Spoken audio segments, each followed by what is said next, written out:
Star उत्सव पर देखिए अपने चहीते शोज 1 अप्रैल से डीडी फ्री डिश पर।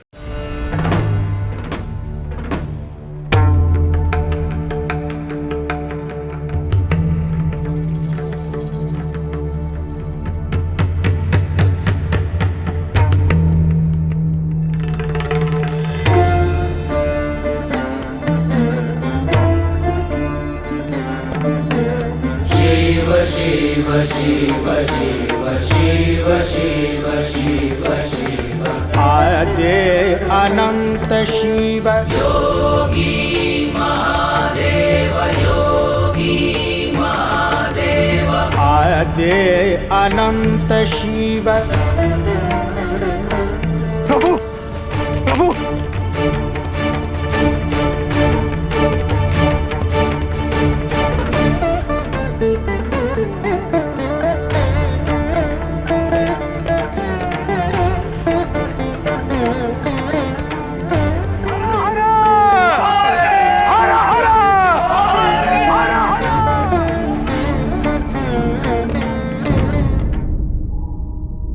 गुरुदेव कुछ तो बोलिए।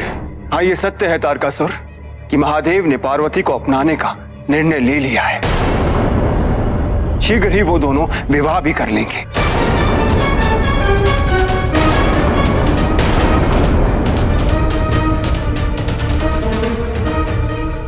अब तो देवताओं का विनाश करना अति आवश्यक हो गया है। यदि देवता ही नहीं रहेंगे तो हमसे स्वर्ग छीनेगा कौन और किसके लिए? विद्युन्माले, पृथ्वी लोग जाकर यज्ञ करवाकर हमारे नाम की आहुति देना प्रारंभ करवा दो। वृतासुर इसी कार्य हेतु पृथ्वी लोग गए पिताजी।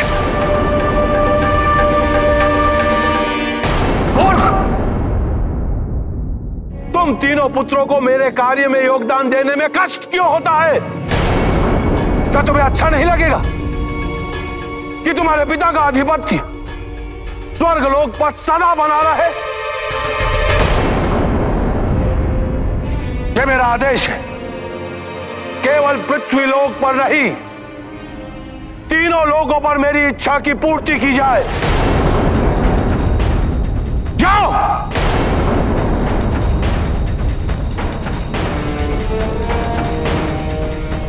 मैं सभी देवताओं के मृत शरीर देखना चाहता हूं। तारकासुराय नमः। अब असुरों को हविष मिलेगा, देवताओं को नहीं। देवताओं को हविष न मिलने के कारण उनका अंत हो जाएगा। जय तारकासुर।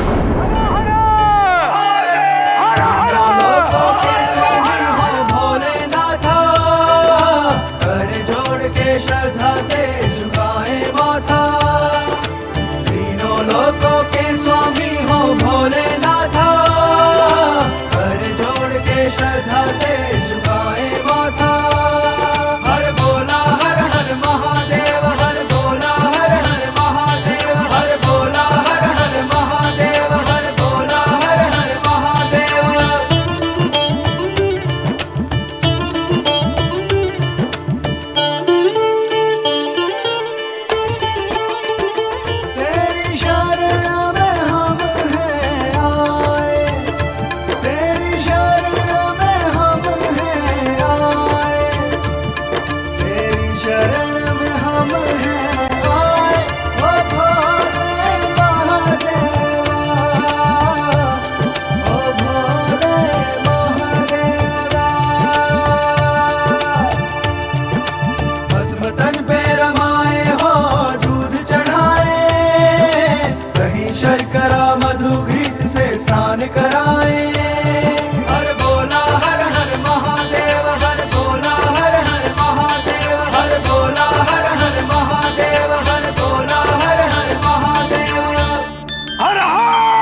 तारकासुर द्वारा देवताओं के शक्ति स्रोत में अवरोध पैदा कर देने से सारे देवता क्रमशः निढाल और अशक्त होते जा रहे हैं। देवों के स्थान पर अब वो असुरों के नाम का हविष दिलाने लगा है। आप जैसे कुछ ऋषि ही हैं जिनके द्वारा देवताओं को हविष्य प्रदान करके इन्हें किसी प्रकार जीवित रखा जा रहा है।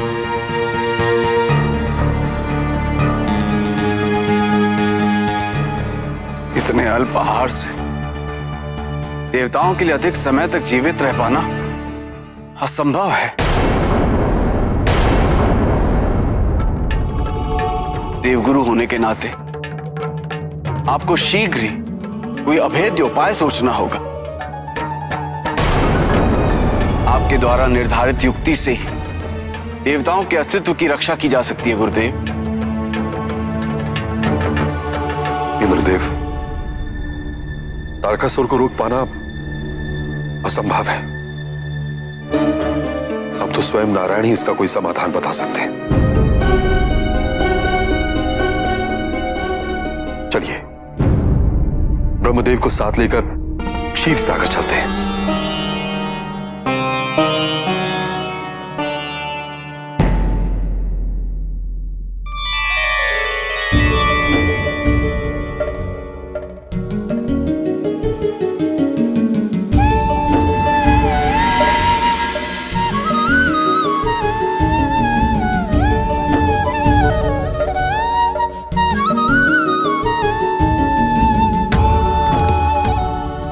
हर पल केवल महादेव का स्मरण। हम सखियां तो अब नाम मात्र को भी नहीं रही।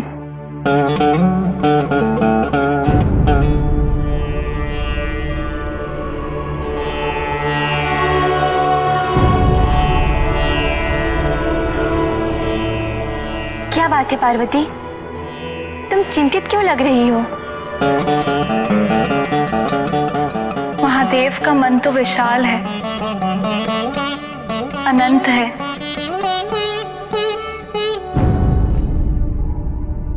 बहुत भोले हैं हमारे शिव। कभी भी कहीं भी किसी के भी बुलाने पे चले जाते हैं, कहीं भी निवास कर लेते हैं। किंतु गृहस्थ होने के लिए गृह का होना तो अनिवार्य है।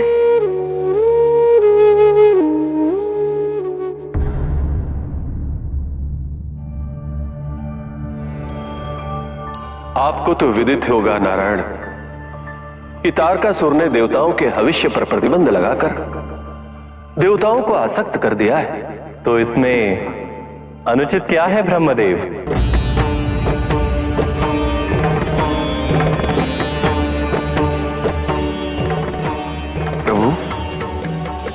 हम सभी देवता मृत्यु के समीप पहुंचते जा रहे हैं और आप कह रहे हैं कि इसमें अनुचित कुछ नहीं। तारकासुर की अति में शीघ्र ही विराम देने की आवश्यकता है नारायण, और ये कार्य केवल आप ही कर सकते हैं प्रभु। कुछ करने की आवश्यकता कहां है देवगुरु? जो कुछ असुर कर रहे हैं उसमें देवताओं का कल्याण ही निहित है। यह आप क्या कह रहे हैं नारायण?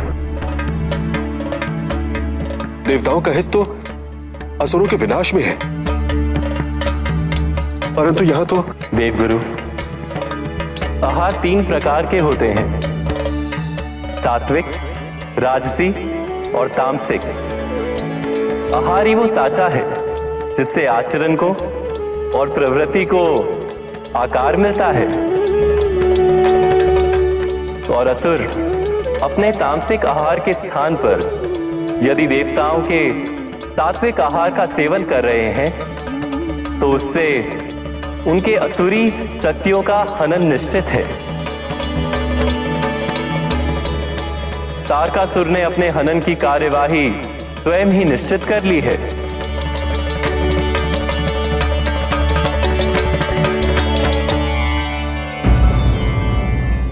देवताओं के पलायन और इंद्र के सिंहासन पर हमारा आधिपत्य होने के पश्चात भी हम लोगों की निष्ठा इंद्र के ऊपर है। हमारे शासन में देवताओं के प्रति निष्ठा रखने वालों के लिए केवल एक ही दंड है, मृत्युदंड। तुम लोगों की मृत्यु हमारे पुत्रों के हाथों होगी। प्रज्वलमाले, इन्हें समाप्त कर दिया जाए।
इनके अपराध के अनुपात में इनको मृत्यु दंड देना अनुचित है।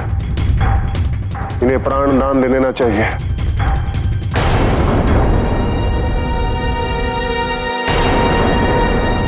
मैं भी सहमत हूं। हम भी।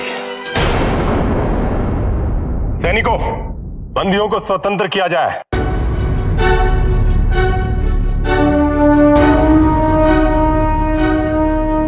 ये क्या क्या तुम लोगों ने?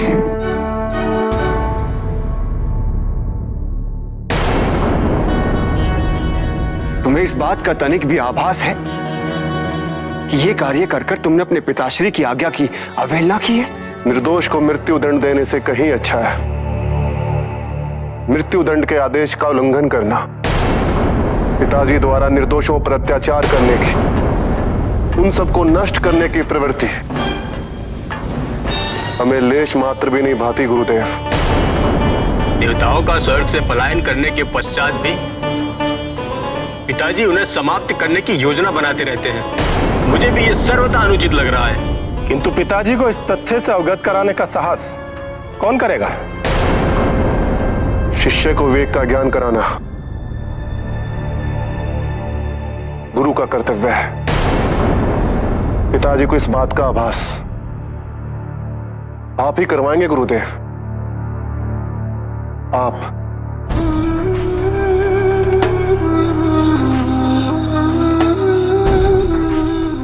देवताओं की आहुति छीनकर तुमने अपनी पराजय का मार्ग प्रशस्त कर लिया है तारकासुर, और इसका परिणाम प्रत्यक्ष है।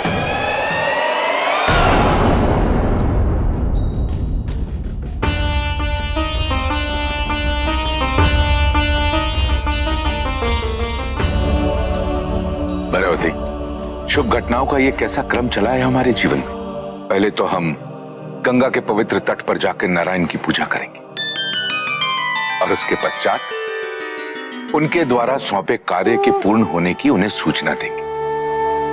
अब शीघ्र ही हमारी पार्वती का विवाह शिव से हो जाएगा।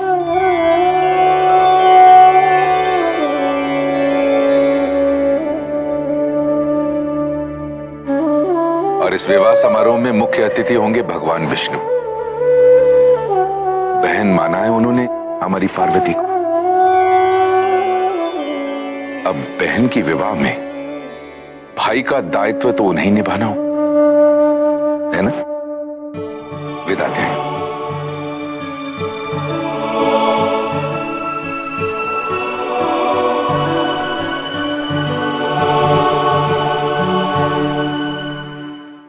प्रभु, एक प्रश्न प्रश्न का उत्तर मैं अभी भी ढूंढ नहीं पा रहा हूं। माता ने ऐसा क्यों कहा कि अब आपको भी परीक्षा देनी होगी, कि अब आपकी तपस्या आरंभ होने का समय आ गया है? उनके कथन का क्या तात्पर्य है प्रभु? माता के चरण कमल इस कैलाश पर कब पड़ेंगे? माता आपके साथ इस कैलाश पर विराजमान होगी। बताइए प्रभु। बताइए प्रभु, मैं भी जानना चाहता हूं, माता पार्वती ने किस तपस्या की ओर संकेत किया था? एक विशेष तपस्या है नारद। इस तपस्या में मुझे पति का रूप धारण कर पार्वती के माता पिता से पार्वती को मांगना होगा। प्रभु, परंतु आप तो भगवान हैं। आप इस सारे संसार को सब कुछ देते हैं। आपके गरिमा हेतु मांगना या मनोहार करना अशोभनीय नहीं होगा। नंदी, सफल विवाह के लिए माता पिता की स्वीकृति आवश्यक होती है। सती से मेरा वैवाहिक जीवन कलेशदायी नहीं होता यदि मैंने सती से दक्ष की स्वीकृति के पश्चात विवाह किया होता। विवाह की नियमावली से ऊपर कोई नहीं होता, स्वयं भगवान भी नहीं। अंततः पार्वती से विवाह करने के लिए मुझे ये प्रस्ताव उनके पिता के समक्ष रखना ही होगा। किंतु अब भी मैं आपसे सहमत नहीं हूं।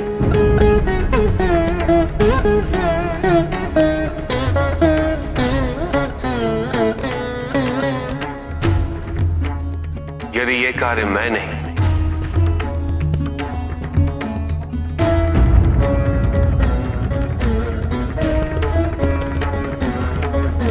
एक नट करे तो?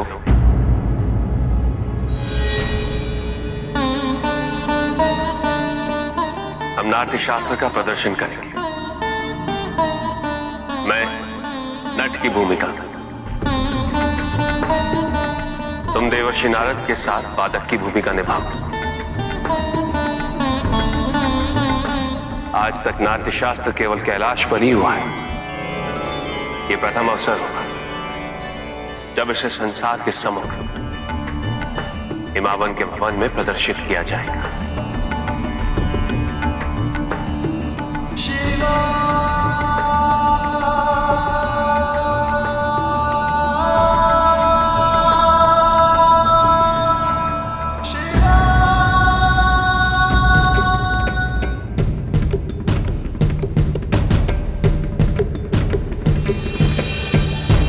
ओम नमो नारायणाय, ओम नमो नारायणाय, ओम नमो नारायणाय, ओम नमो नारायणाय।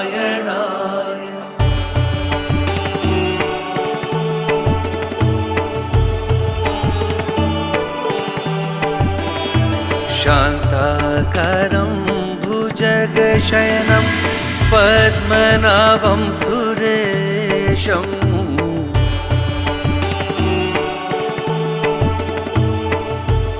महादेव, ये स्वर तो महादेव का है।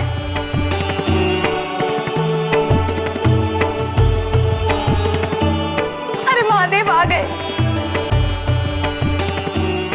वो पिताजी से हमारे विवाह का प्रस्ताव रखेंगे।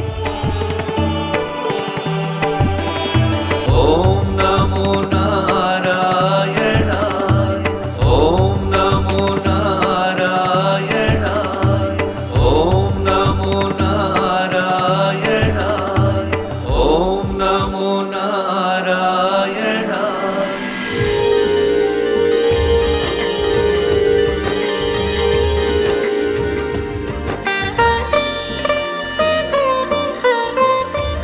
ये लोग कौन है? नाट्य शास्त्र के विशेषज्ञ विश्वविख्यात नट हैं हमारे गुरु। राजा हिमावन के भवन में अपने कला प्रदर्शन हेतु आए हैं। आपका स्वागत है। मैं भी राजभवन में जाकर इसकी सूचना देती हूँ।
कलाकारों का नमन स्वीकार करें महारानी। जया विजया ने आपके आगमन की सूचना हमें दी थी। बहुत ही मधुर और मीठा स्वर है आपका। अभी आपने मेरे गुरुदेव की कला का संपूर्ण प्रदर्शन देखा कहाँ है महारानी?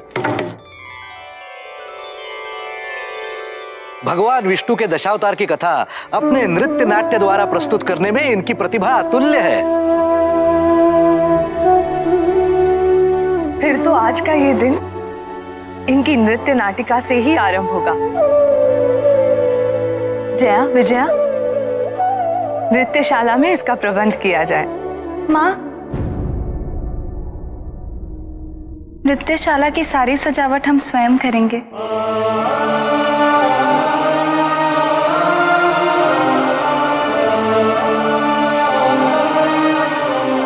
नेपथ्य में ही सही, आपके कार्यक्रम में भाग लेने का ये सुनहरा अवसर है। पति के हर कार्य में भागीदारी पत्नी धर्म का महत्वपूर्ण अंग है। अति उत्तम है यदि नेपथ्य के कलाकारों की भूमिका मंच पर प्रदर्शन करने वालों की भूमिका से कम नहीं होती। ऐसी भागीदारी ही एक उच्च कोटि के सृजन को संपन्न करती है।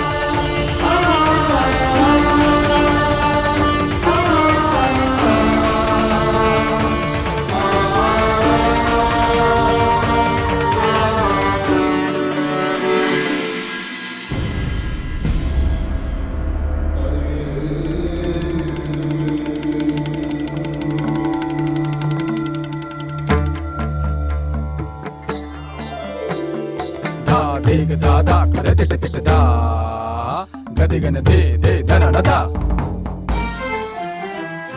धा तकट तक दिन तकट तक धा तकट तक धा तकट तक तक धा तकट तक दिन तकट तक धा धा तकट तक धा धा धा तकट तक धा धा धा तकट तक धा।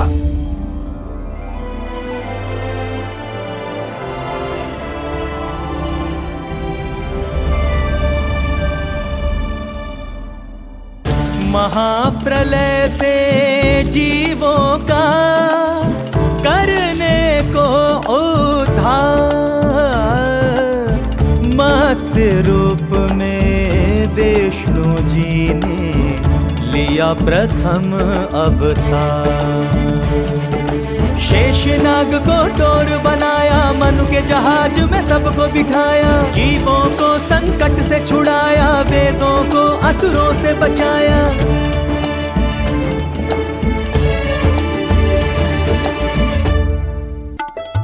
सागर मंथन के लिए देव असुर मिल आए, मंदराचल गिर से लियो मंथन हेतु सहाय। बृहदगिरि का सिंधु जब सह नहीं पाया भार, तब श्री विष्णु ने लियो कच्छप का अवतार, कच्छप का अवतार।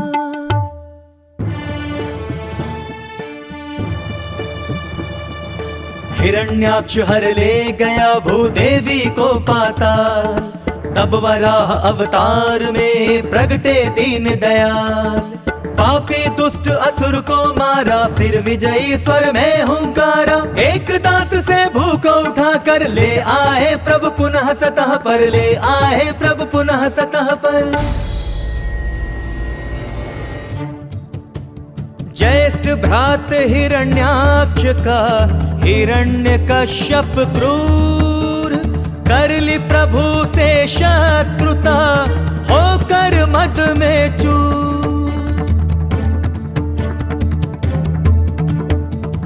निज सुत भक्त प्रहलाद को देकर कष्ट अपार, बोला रक्षा है तू निज ईश्वर को तू पुकार। सुन पुकार प्रहलाद की प्रगटे करुणाधार, दुष्ट असुर का वध किया हर नर सिंह अवतार, हर नर सिंह अवतार।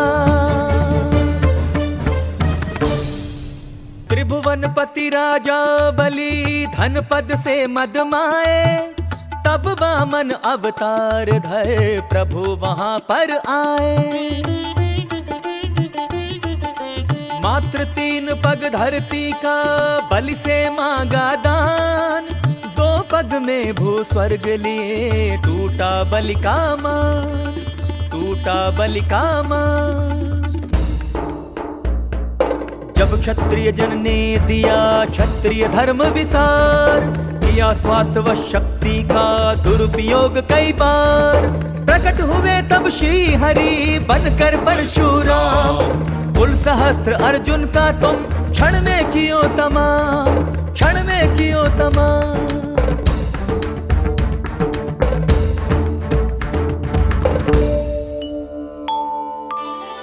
त्रेता युग में राम बन प्रभु धरा पर आए, मन सा वाचा कहे मना धर्म ध्वजा फहराए, धर्म ध्वजा फहराए। रावण का वध कर उसे भेज दिया निज धाम, मर्यादा पुरुषोत्तम कहलाए श्री राम, कहलाए श्री राम। द्वापर में श्री कृष्ण बन प्रगटे दीनानाथ, 16 कला संपूर्ण छवि चक्र सुदर्शन हाथ।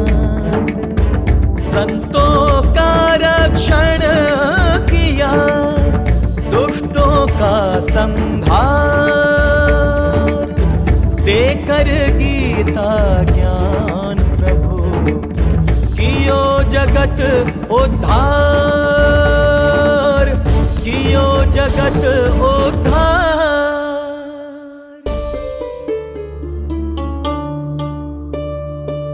कली काल के अंत में करने जग कल्याण, अब कल के अवतार में आएंगे भगवान, आएंगे भगवान, आएंगे भगवान।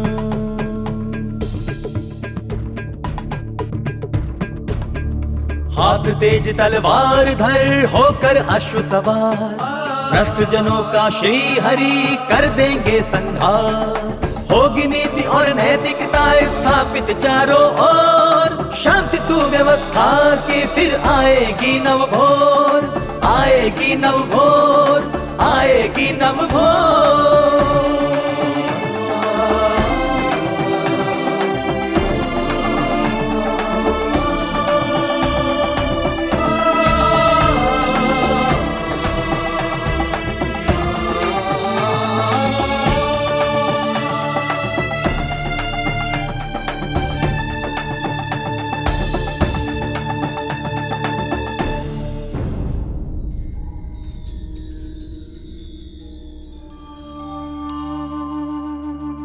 जो अवतार मैंने लिए भी नहीं, उसका वर्णन कर आपने मुझे धन्य कर दिया महादेव।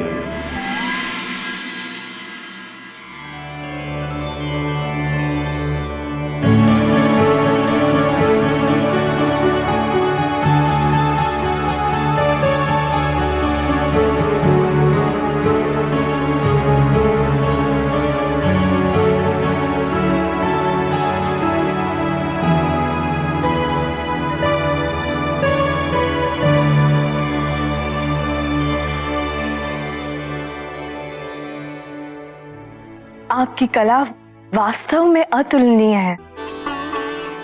ऐसी रचना हमने पहले कहीं नहीं देखी। हमारी ओर से हम आपका सम्मान करेंगे।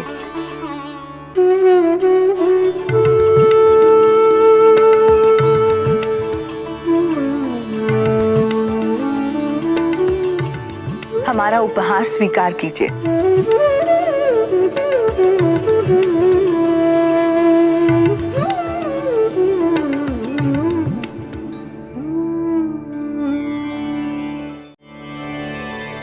मैं यहां इन मूल्यवान वस्तुओं के लिए नहीं आया हूं महारानी। मैं इन्हें स्वीकार नहीं कर सकता।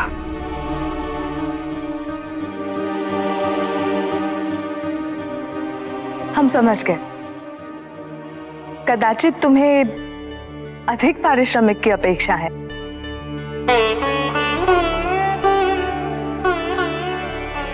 लो, तुम ही अपना पारिश्रमिक तय कर लो।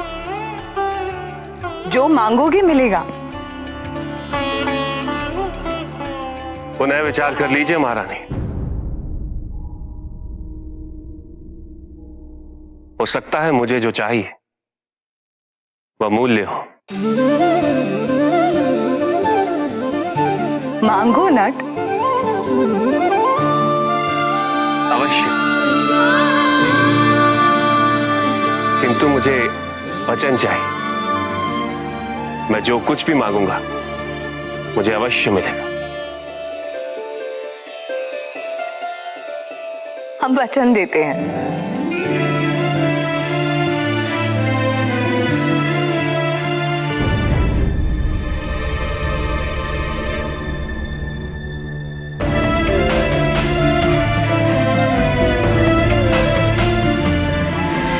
मैं आपकी पुत्री से विवाह करना चाहता हूं।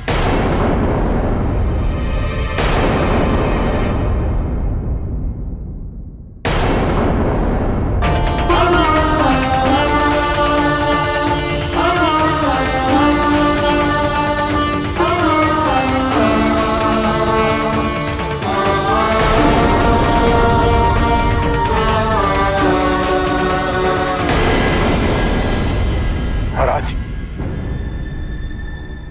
अपनी मर्यादा में रहो नट। हम तुम्हें तुम्हारी कला के कौशल का पारिश्रमिक देना चाहते थे और तुमने अपने ओछेपन का प्रदर्शन कर अपमान किया हमारा।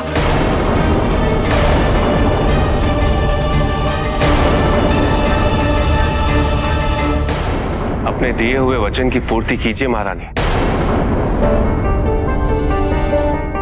पार्वती को मुझे सौंप दीजिए। दुष्ट, तुम निकल जाओ यहाँ से। मैं तो बस आपसे आप ही के वचन की पूर्ति का आग्रह कर रहा हूं। सैनिकों! अरे अरे, रुक जाइए। देवी, हमें क्षमा कीजिए।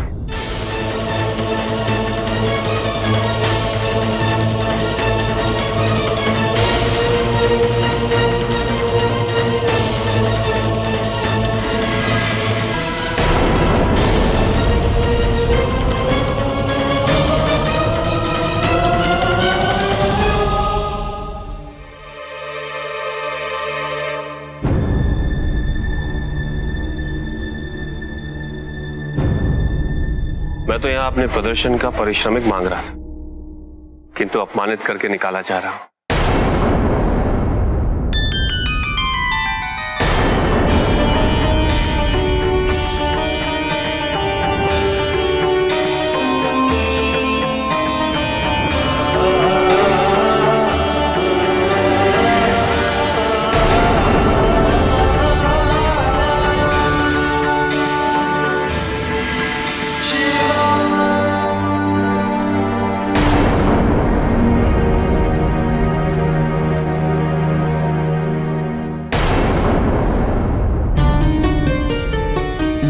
भगवान विष्णु के गले की माला इस नट के गले में कैसे आ गई? ये कोई साधारण मनुष्य नहीं हो सकता। किंतु यह है कौन? कौन है?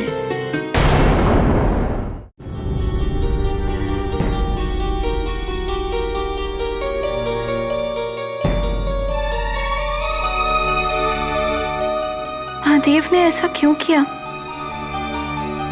कहीं माता द्वारा किए गए अपमान के पश्चात वो कहीं...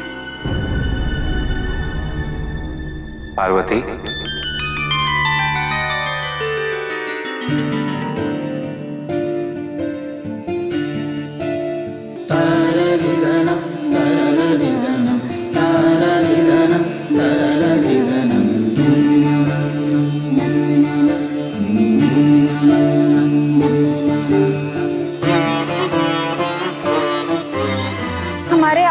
आपने विवाह का प्रस्ताव अवश्य रखा, किंतु नट रूप में क्यों?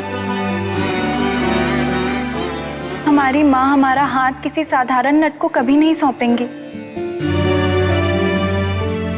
यदि आप अपने शिव रूप में आते तो माँ कभी मना नहीं करती।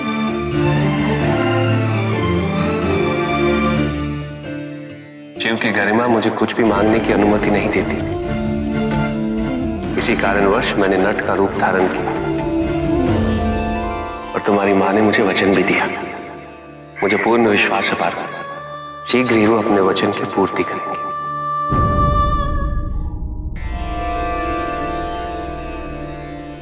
हम समझ गए महादेव, हम आपकी गरिमा के विपरीत कोई भी कार्य नहीं करवाना चाहते। आपने हमारा सुझाव स्वीकार किया, यही हमारे लिए बहुत बड़ी उपलब्धि है। हमें विश्वास है कि हम माँ को मना लेंगे और जब उन्हें आपके वास्तविक रूप का बोध होगा तो वो स्वयं इस विवाह को अनुमति देंगे। यदि उसके पश्चात भी उन्होंने अनुमति नहीं दी? नहीं, उन्होंने आपको वचन दिया है, तो इस वचन की पूर्ति हेतु उन्हें हमारा विवाह आप ही से करवाना होगा। शीघ्र ही आपको हमारे माता पिता की स्वीकृति की सूचना पहुंच जाएगी।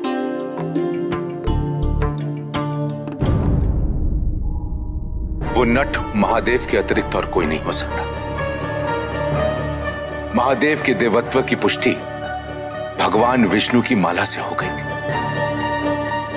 जो उन्होंने अपने कंठ में धारण किया था। जिस लक्ष्य को प्राप्त करने के लिए हमारी पुत्री पार्वती ने इतनी कठोर तपस्या की, जिसको वहन करना उसकी नियति थी, वो स्वयं उपस्थित होकर अपना प्रस्ताव हमारे समक्ष रखते हैं और हम उन्हें अपमानित करके अपने निवास से बाहर भेज देते।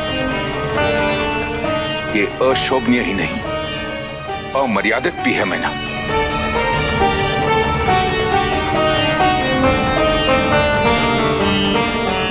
किंतु इस दुस्साहस के प्रति हमारी वही प्रतिक्रिया थी जो एक माँ की होनी चाहिए। हमें तो बिल्कुल भी आभास नहीं था कि वो नट शिव ही थे। मैना, हमें शिव से अपने आचरण के लिए क्षमा मांगनी होगी और उनसे विनती करनी होगी कि वो हमारी पुत्री पार्वती से शीघ्र विवाह कर ले। याद रहे मैना, किसी भी दंपत्ति के लिए कन्यादान से बढ़कर और कोई पुण्य नहीं हो सकता। और फिर हम तो भगवान को अपना जमाता बनाने जा रहे। हमारी मोक्ष प्राप्ति के लिए अब कोई संदेह भी नहीं। माँ, नटरूपी शिव तो आपको प्रसन्न करने आए थे। क्या तुम्हें पूर्ण विश्वास है कि वो नट शिव ही थे? हाँ माँ, हमें तो प्रथम दृष्टि में ही ज्ञात हो गया था। शिव ने ये अभिनय आपके और हमारे आनंद हेतु किया। अब आपको अपने वचन की पूर्ति द्वारा शिव को प्रसन्न करना चाहिए।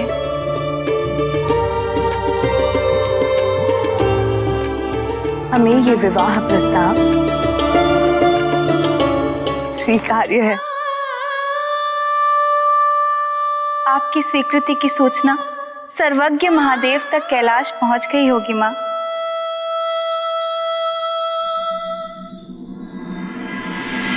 देवी मैनावती ने महादेव और माता पार्वती के विवाह को स्वीकृति देकर कैलाश को धन्य कर दिया है।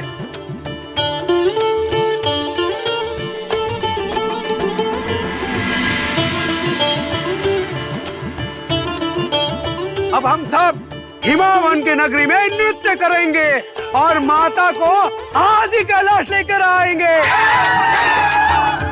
अधीर होने की आवश्यकता नहीं, माता कैलाश पर भी आएंगी और कैलाश का सूनापन भी दूर होगा।